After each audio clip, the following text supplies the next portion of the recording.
মা বোনদের কাছে আমি একটা অনুরোধ করব, যারা নতুন নতুন ছেলে বিয়ে করাবেন বা কোনো মেয়ে বিয়ে দিবেন নতুন নতুন, তে যারা ছেলে বিয়ে করাবেন তারা মনে করবেন একটা মেয়ে আনছি বাড়িতে, সেইভাবে তাকে মর্যাদা দিবেন, সেইভাবে আপনি আপনার বাড়ির পরিবেশ আপনি সেইভাবে শিখাবেন। কেননা একটা মেয়ে ওই বাড়ির থেকে 18 বছর 19 বছর থাইকে ওই বাড়ির পরিবেশ নিয়ে আপনার বাড়িতে আসছে, আপনার বাড়ির পরিবেশ ও জানে না।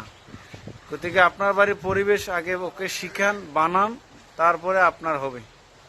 এর আগে কোনো অত্যাচার করবেন না। ঢপ করে যদি ভার বোঝা দিয়ে দেন, ও কিন্তু ভাঙা পড়বে। এই জন্যে সবাই ছেলে বিয়ে করেছেন বলে যে পোলার বউ হয়েছে বলে যা ইচ্ছা তাই করবেন, তা করবেন না।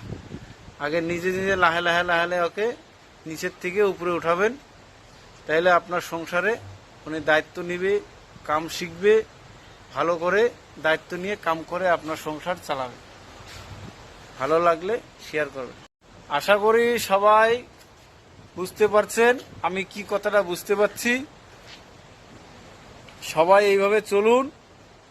অন্যের মেয়েকে আপনার মেয়ে মনে করুন, আপনার মেয়েকে অন্যজনে মেয়ে মনে করবে। ভালো থাকবেন। খোদা হাফেজ।